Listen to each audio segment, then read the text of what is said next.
Okay, welcome everybody to the third session of the day, the title of which poses a little bit of a problem for me because conservation is a word that I always get muddled up with conversation, and I'm bound to get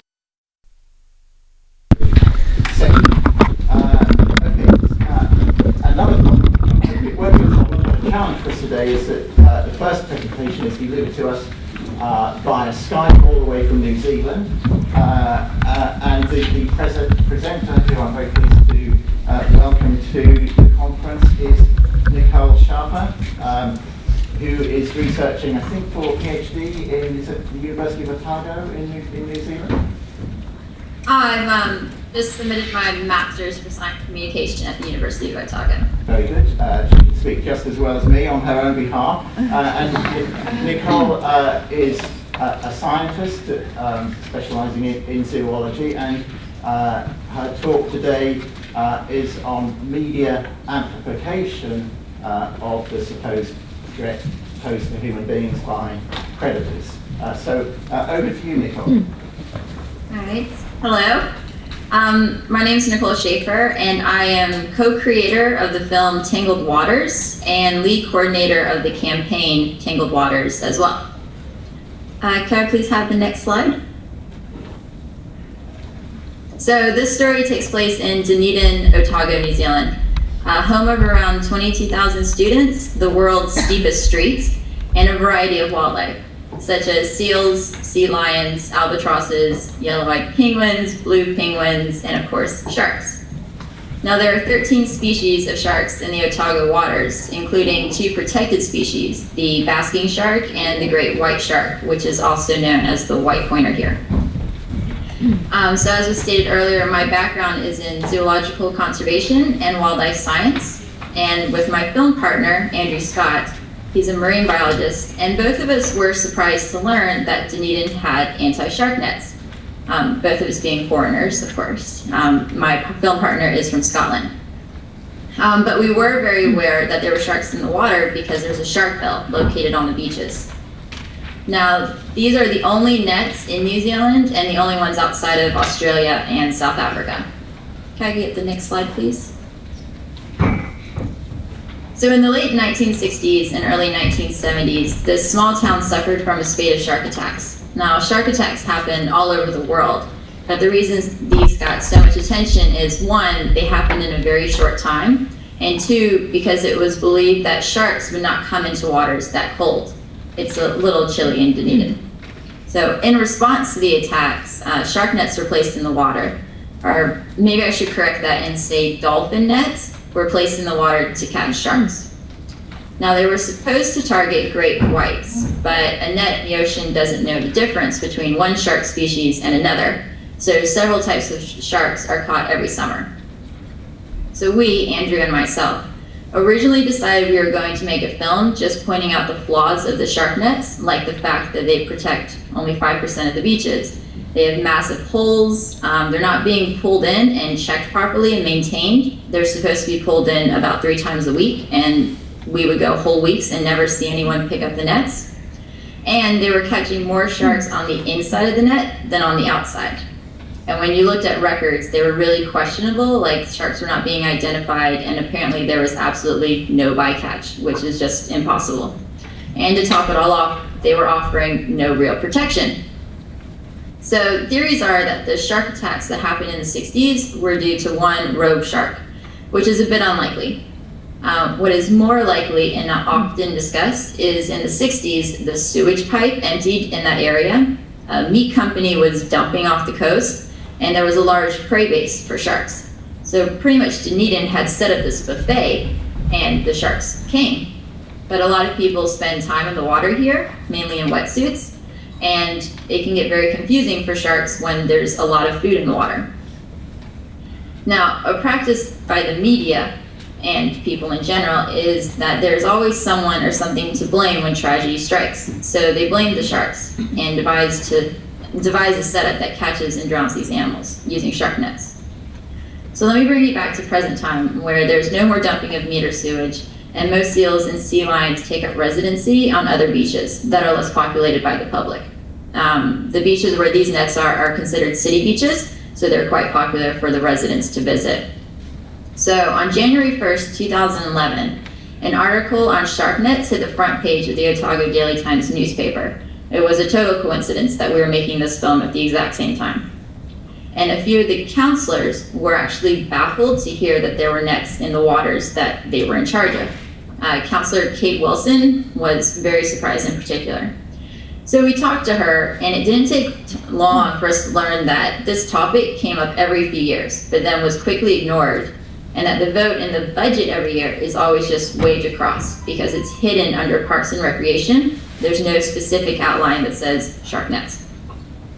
So after listening and learning, we decided to be a bit more proactive. The counselors said they were never given any information about the nets, pros or cons. So we remedied that with a 60-page brief on all they needed to know about Dunedin shark netting. Now, some counselors were more helpful than others, as well as the Department of Conservation. They would inform us on how the system works and what exactly we needed to do to make it work for us.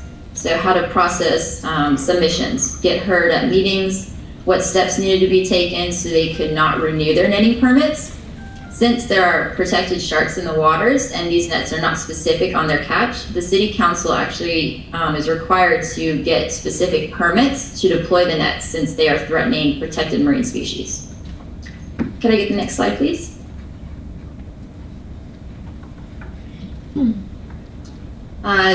Different slide.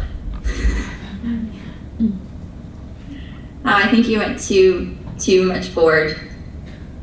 There's a middle one with a helicopter. No. Not a big deal. All right. Anyway, when you tell people you are making a shark movie, certain ideas come to their mind. They think of blood, kill scenes, scary sharks. What I like to call the media shark. For my academic thesis, I had been researching how the media uses fear-based news to tell stories about sharks and other predators, like their use of frames, headlines, creating trends, triggering emotions, images, and absent resolutions. So the media can hurt predator conservation. I mean, who wants to spend money protecting a cold-blooded killer of a shark when you can give money to a cuddly panda or rabbit? Anyway, knowing what to do to make sharks scary was easy, but what could we do to produce a film to make sharks friendly, and all the while talk about Dunedin's history of shark attacks? We wanted to promote shark conservation. That was our goal. So we decided to use comedy, catch people off guard so they wouldn't be able to get into the mind frame of sharks being cold-blooded predators. Maybe the surprise of humor would open their minds and hearts towards sharks. Other things in the film that you might notice is that after our initial hook, you will never see the color red. It is always either an orange or a yellow. There's no association with blood. We also wanted to use the phrase shark incident instead of shark attack, but no one we interviewed would go that route. And we also wanted both sides of the story to be heard. Now, there were counselors that had lost family and friends in the shark attacks, giving them a real good reason on why they wanted to have the nets in the water. But those same counselors, though, didn't want to spend any more money on the netting, and when the topic of replacing the nets came up, they figured they wouldn't vote to make that investment either, and that was our end. If you won't spend money 5 years down the track, why not just save the money now? So what we wanted and figured was if we laid out all the facts about shark nets in a non-biased way, people would agree that the nets needed to be pulled and would do something about it. The film was just to raise awareness at first. So our film was going to have a friendly shark and all this information about nets, but that wasn't enough. We didn't just want to premiere this film in November without any background for the Dunedin community. So we went back to the Otago Daily Times newspaper and told them what we were planning. And since the topic had already got some attention, why not keep it up? So as we talked with people about the nets, what we found out is that me and my film partner were the only ones that knew about them. Residents that were around in the 60s remembered them being put in the water, but assumed they were no longer there. Others believed they were enclosure nets, which they are not. And most had no idea there were sharks in the water. Surfers here are more concerned about sea lions attacking their surfboards. So knowledge is key. We went to the farmer's market and told people about the nets. And in just 2 weekends, we had around 400 signatures on a petition. People were seeking us out to sign this petition. And we mentioned the environmental issues, the ridiculousness of the nets, but money is what gets attention. The council spends $38,000 on 3 months of shark netting. Now this is pennies in the grand scheme of things, but for most, that is a year's salary. And with the economy not at its best, people wanted to save money anywhere they could, especially if it was being wasted. We also held a public dissection so people could get up close and learn about the sharks they were swimming with. And most importantly, we kept the shark nets in the news. So it seems very low-key and basic campaigning, but sometimes that's all it takes. We were being recognized, maybe not our faces, but people knew what Tangled Waters was, and all of a sudden, the majority of the residents in Dunedin knew about their shark nets, and were starting to gain their own opinion, which was negative towards the netting program. I mean, Dunedin has all this amazing wildlife, and they promote it to all ends, but they were ignoring some of their animals. I mean, people are curious about sharks. Maybe not for all the right reasons, but for example, Discovery Channel's Shark Week in 2009 had 29 million viewers. So there's a lot of people that want to know more about sharks, or they just enjoy being scared by them. Doesn't matter. The best thing to do is develop an understanding where people want to protect a predator, especially one that is as controversial. And it's a big step for anyone that can overcome that. So after about 5 months of just everyday work, going everywhere, talking to everyone, we got a call. And it was Counselor Kate Wilson and reporter Nigel Benson. And they informed us that we had won. So for the first summer in 40 years, the shark nets were being pulled. Now I'm happy to report there's been no shark attack this summer, which will be coming to a close next week, knock on wood. And the fight is over for the most part. And there seems to be minimal interest in having them placed back in the water. One counselor who was not pleased is seeing if he can privately deploy them, but the likelihood seems minimal. And it does not look like they will be getting enough votes to get them back into the budget. So it could happen every year when the budget comes up for discussion, but I think the nets have had their time. They're currently sitting in a warehouse and they're still discussing what to do with these nets. Can I get the next slide, please? So we were able to end our film on a positive note, which was more than we had ever dreamed of. Most environmental films ask something of the viewer, or you leave feeling kind of sad and depressed. But we have a happy ending, which in environmental documentaries is a rarity. Now I know I've been very general with the background of the nets and the shark attacks, but I didn't want to ruin the film for you. My whole presentation would have been kind of a spoiler alert, and I've probably already sort of said too much. But I hope you enjoy the film. It's being shown at lunch and is only about 25 minutes long. Can I get the next slide, please? So please feel free to get in touch with me. Tangled Waters is also on Facebook, and we would love to hear from you. Does anyone have any questions?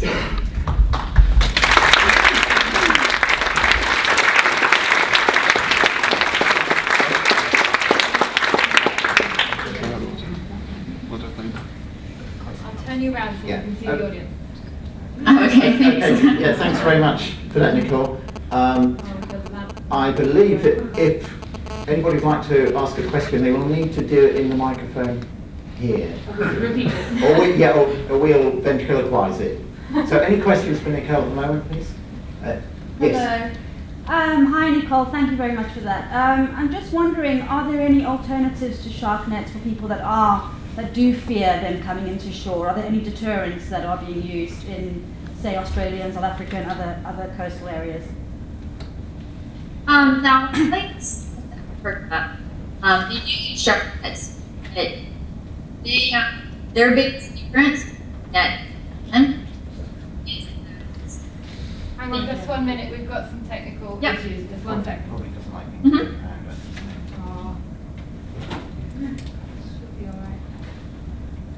Can you say something?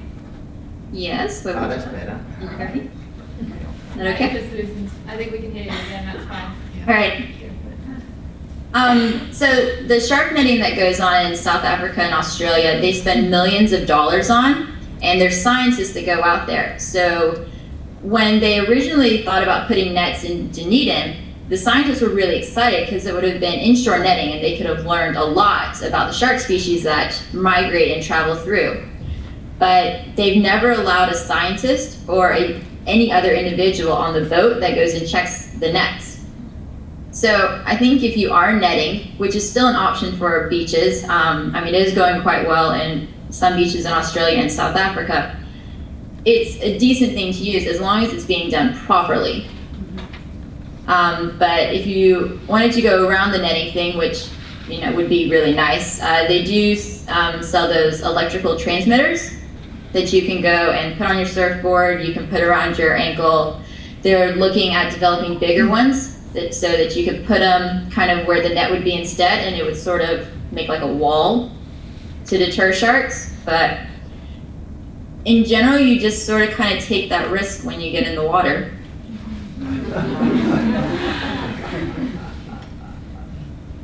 Any more questions? Yes, okay.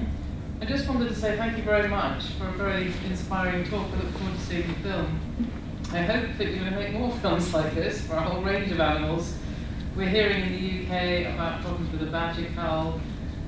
We've had, hopefully, we've got a ban on our fox hunt, but we know it still continues. But we know that in order for people to accept things like fox hunting or badger hunting, you've basically got to kind of frame the animal in a very negative way somehow, and that's what's happening. And I think that the way you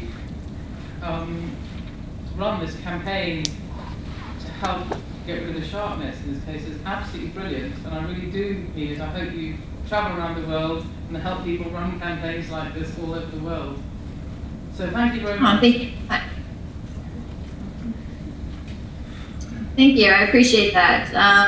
There's no plans at the moment, sorry.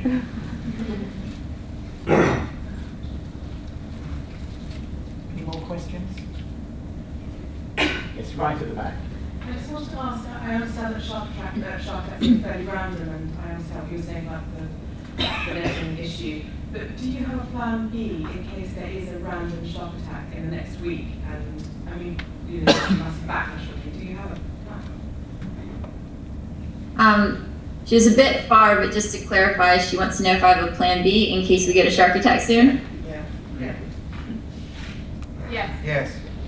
Okay.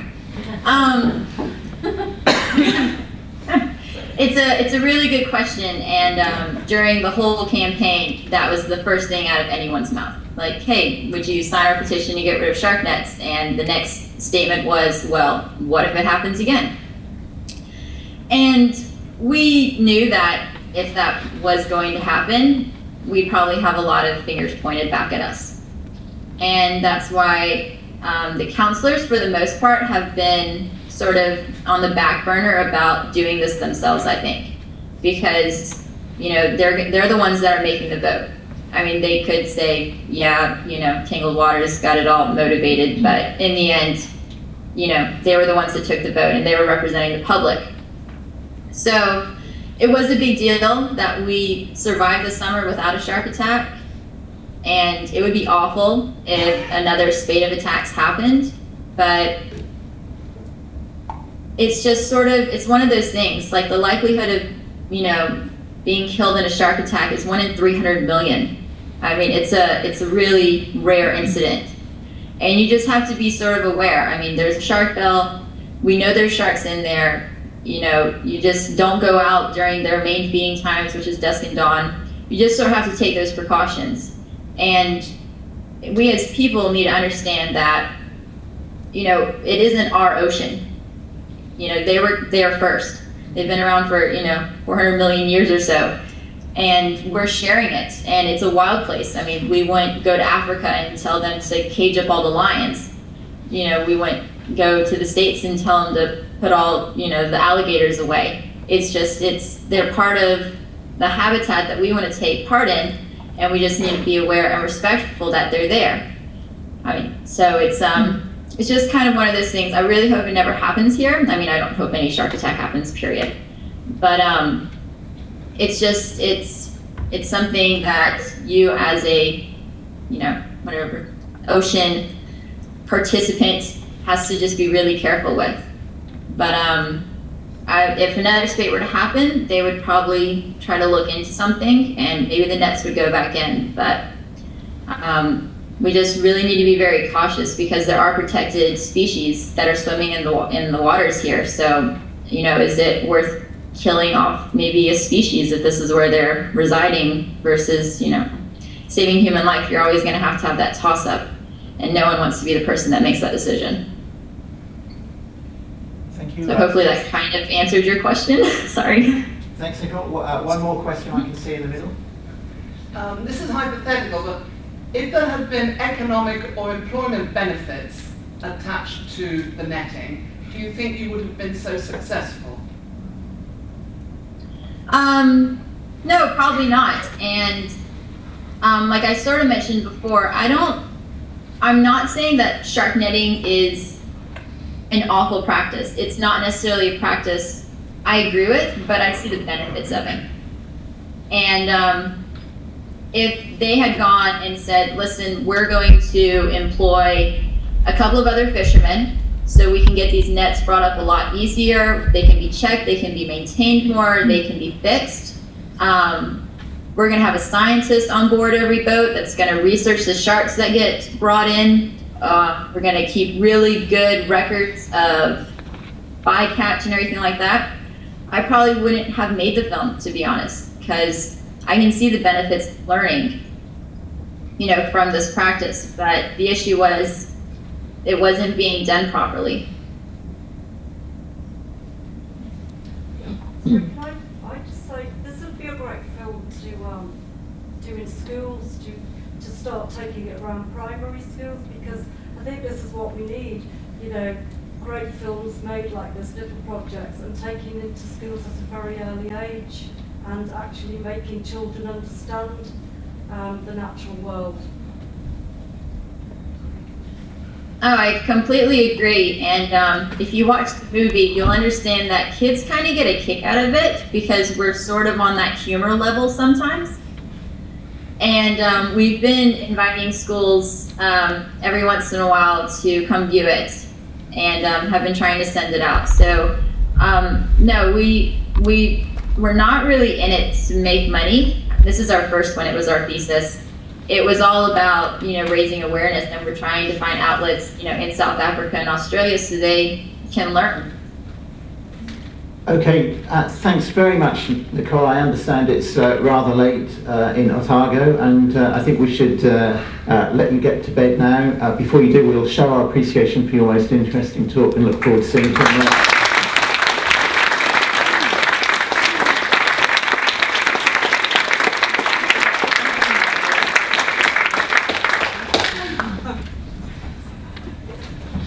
Thanks, Nicole. I'm going to turn you off now. Bye, Jess. Thanks.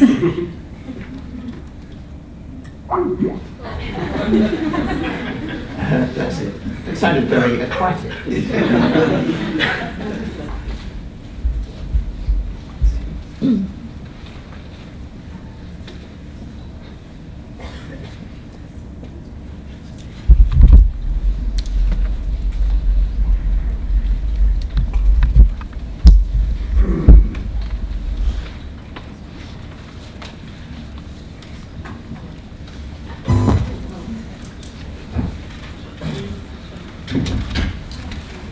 Okay, we now return to Stone Age techniques of audio-visual presentation. I'm very pleased to welcome Livia Apostol from Romania. I'm into classifications. I think Livia probably is partly a scientist and partly a social scientist, if indeed there's a distinction.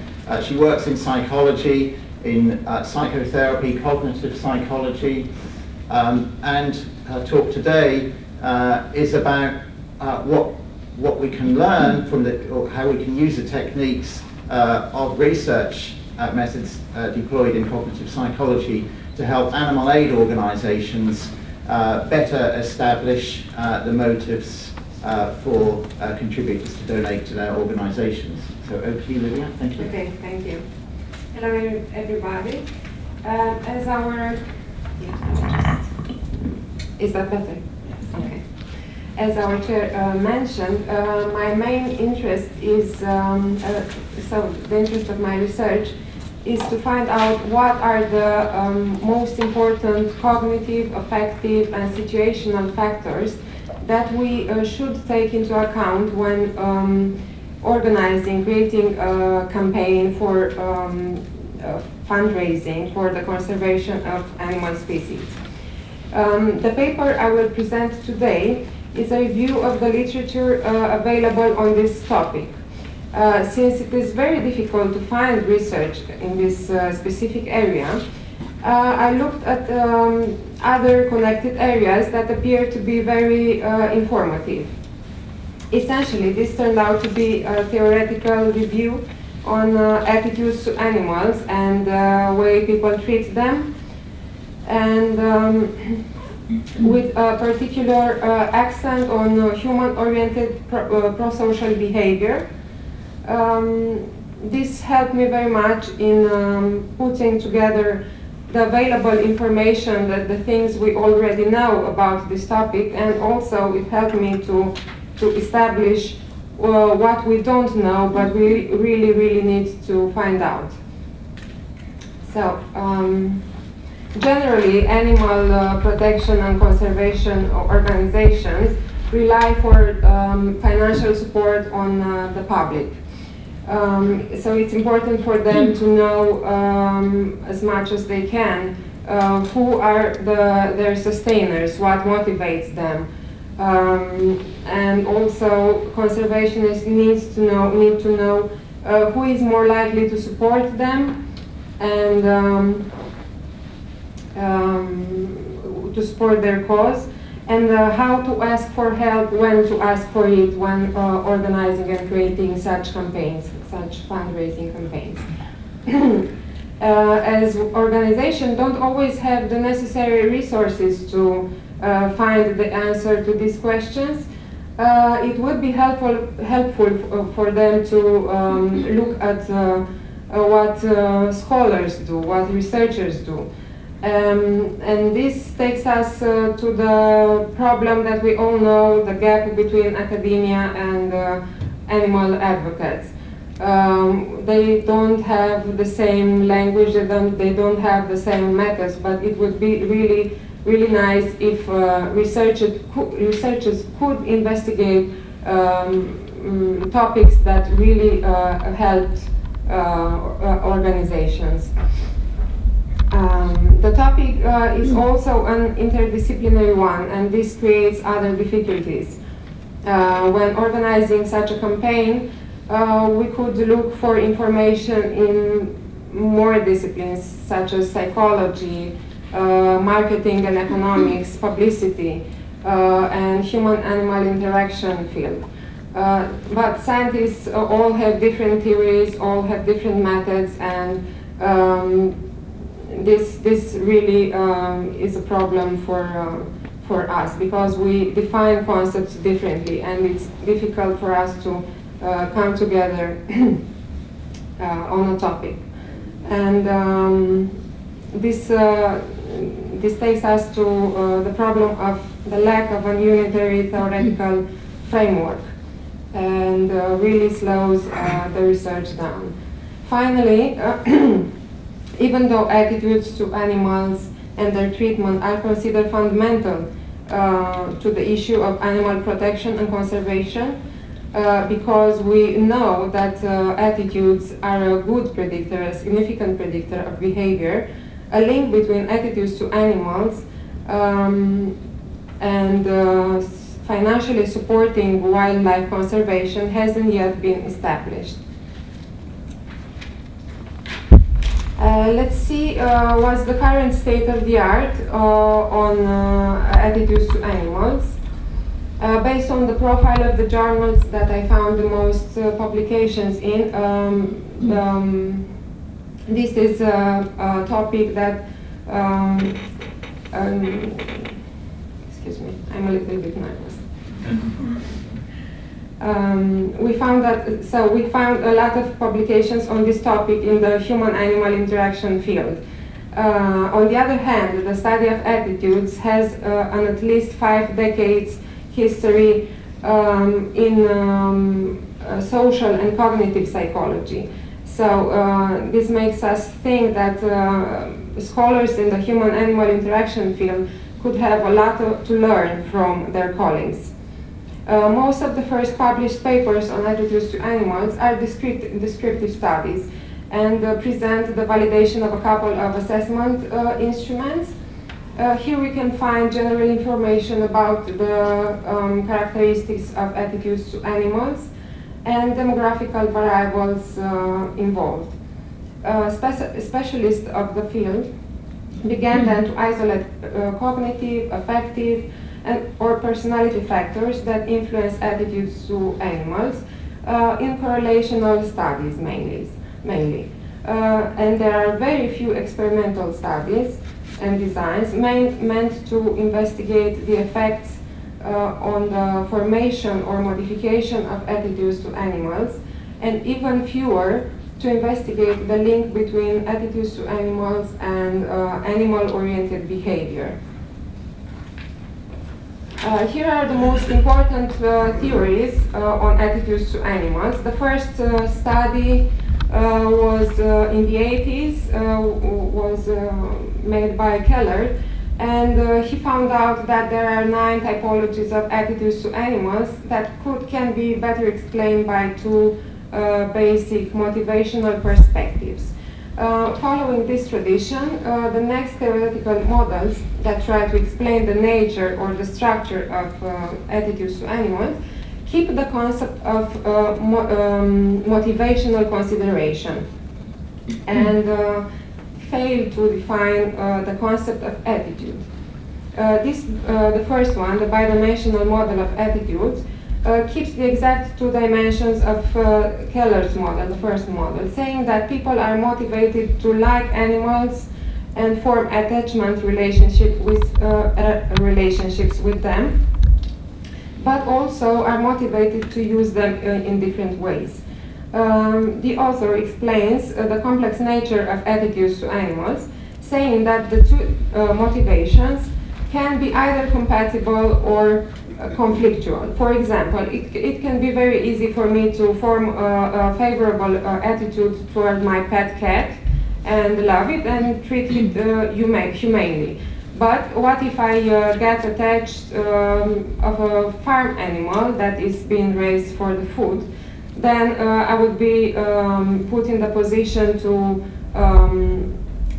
adjust my attitudes toward either loving the cow, for example, or eating it. So I cannot have a favorable attitude and make unfavorable behavior toward that animal. So the 3-dimensional model of attitudes to animals introduces a 3rd motivational perspective and renames but keeps the other 2. According to this model, the valence of an attitude is determined by the interaction of what somebody thinks about an animal, what he believes about that animal, the instrumental value that that animal has, and the way the people feel about the same animal.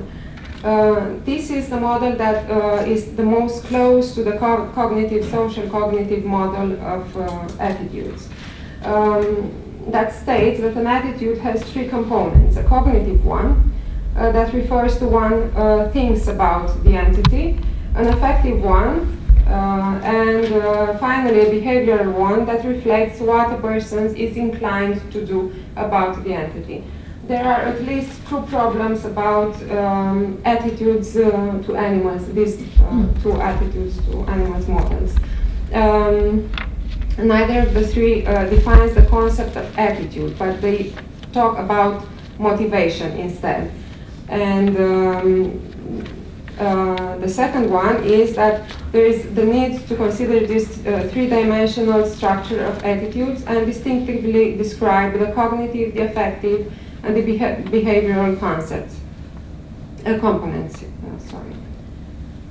We also observed tendency to improve measurement instrument by making the object of the attitude very clear.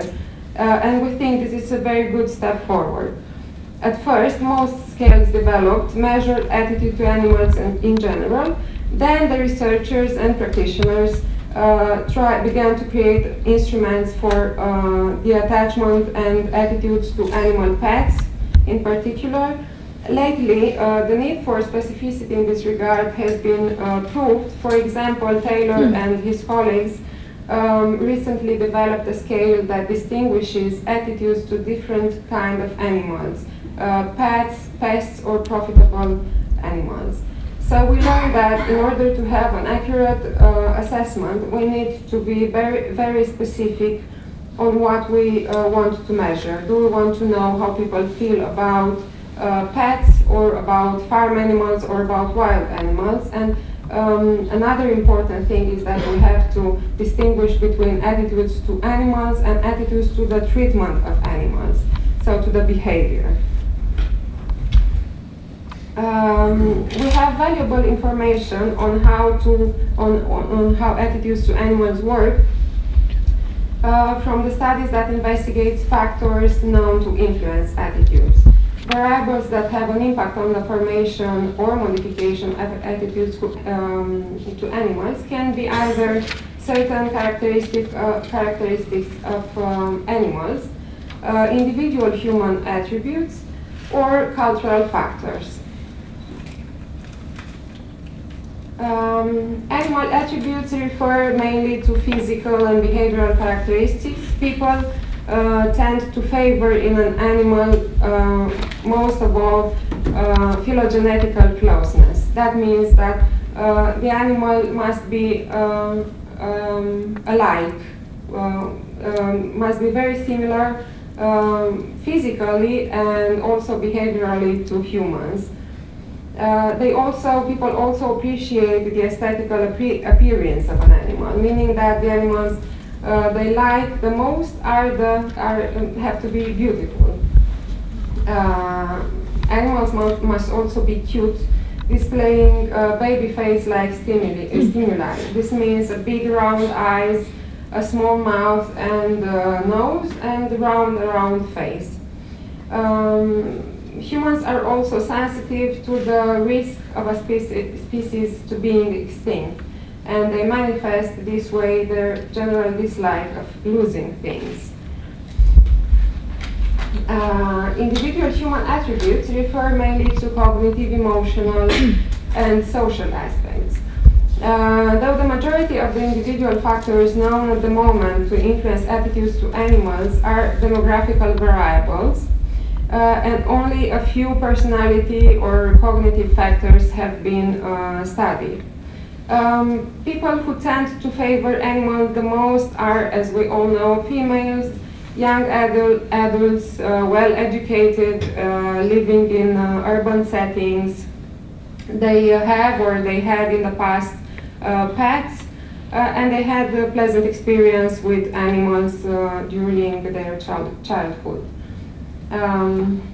They also tend to be more empathetic and have extrovert and agreeable personalities. And it is a known fact that attitudes are found in a social context, are formed in the social context, through exposure to different kinds of experiences. And researchers underline the vital role of history and cultural and religious values and beliefs on the formation of cultural representations of animals. So we think that any attempt to modifying attitudes to animals should really take into account local cultural representations and specific value systems. Okay, and here we are, when we ask ourselves if attitudes predict behavior, we realize that we don't have enough data in this particular field to say that yes, this is a sure fact, attitudes do predict behavior. And we turn to the cognitive theory to find an answer. For example, the theory of planned behavior explains the role of attitudes along with other factors that have in determining behavior. And we learn that it's more likely for a person to adopt a certain behavior if he or she has positive attitudes to that behavior, that specific behavior. He also, if he or she feels the need to comply to the norms of other significant persons around them, and if he or she has a high perceived behavioral control. That means that he considers or she considers that the behavior is easy to do. Based on this model, we hypothesize that donating money for wildlife conservation would be determined by individuals having favorable attitudes to the specific behavior, and thinking that it is easy and acceptable for the others that they do that. Our hypothesis is sustained also by the conclusions of other researchers in connected areas of research. For example, Garcia and his colleagues found that positive attitudes to environment significantly predict actual ecological behaviors, as the positive attitudes to blood donation or organ donation significantly predict the intention to donate, to actually donate.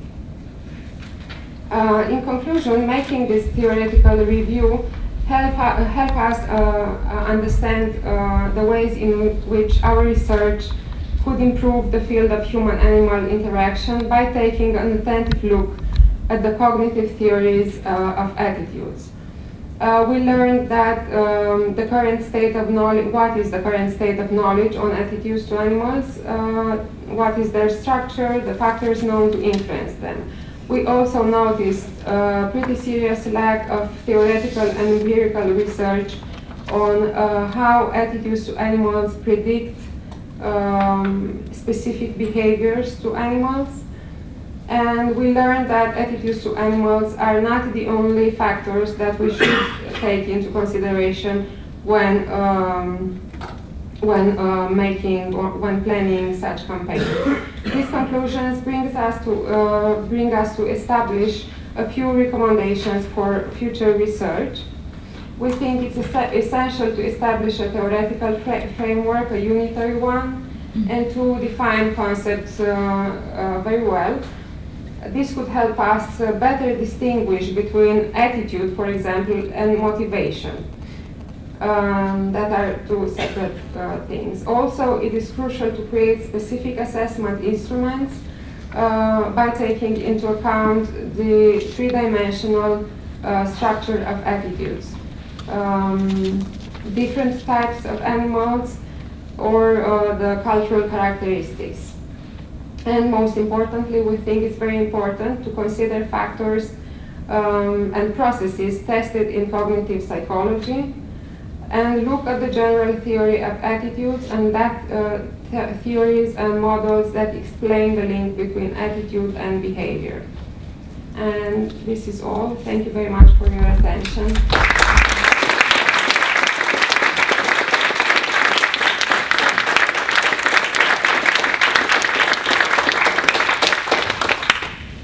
Thank you, Livia. Any questions, please? Yes. I have a question about reversing attitudes and human behavior change. I think some recent research shows that sometimes people act in certain ways that are not formed by their attitudes, but that attitudes are based on what they do. So basically they buy something and then realize they actually want it, so the desire comes later. Is this something you have looked into? Do you have any empirical evidence for human behavior change preceding attitudes? Mm-hmm. Yeah, thank you for your question. It's a very interesting one. Yes, there are many studies in general cognitive and social psychology about attitudes and the way that also behavior shapes attitude. It's true that we can have an attitude or we cannot have one. We can be indifferent to something, and then we make a behavior and we form an attitude about that. We explain what we did and we feel the need to justify it. So yes, this really does happen, but we don't have any empirical research in this specific area of attitudes to animals. That was extremely interesting. I thought, and I actually love to get a copy of your PowerPoint just because it's useful to have that sort of stuff to draw on. But my question is there any sort of research into the link between this sort of research and what people actually do, or how they then go about trying to raise money for? No, there isn't. I haven't found it, so if there is, it's not published yet. Okay, thank you. And yes, I went to a very interesting meeting last week run by the European Commission on this subject, and they characterized attitudes as kind of how citizens thought and then how they behaved as consumers, and they were looking at the difference between citizens' attitude and consumer behavior. And again, as you say, there's not a lot of research, but they basically felt that at least in part what was influencing consumers is such a mistrust of the whole kind of agri-business that they didn't believe labels. And so people might say, well, they say they care about animals, but they're not buying this welfare-friendly food because they didn't believe the labels. So I think that is also another thing that we need to factor in. Sometimes people aren't prepared to act in a way that we might think is humane, not because they really don't want to, but they're not prepared to spend extra money and have it perhaps be supporting a system they fundamentally disagree with, but it's been dressed up as a humane farming system. We also have to see what's the current state in people's knowledge about this problem, because in Romania, for example, this is a totally new topic, and I don't know, I'm just going to start this survey, and I'm very curious to see what people do actually know about this. Yes. Any more questions? It's not really a question, but just a comment, which is that as someone who's been involved with many organisations over the years in 2 continents, and each time been involved with fundraising, that fundraisers have a tremendous amount of data on the patterns of people's giving and their demographics, and also when you're talking about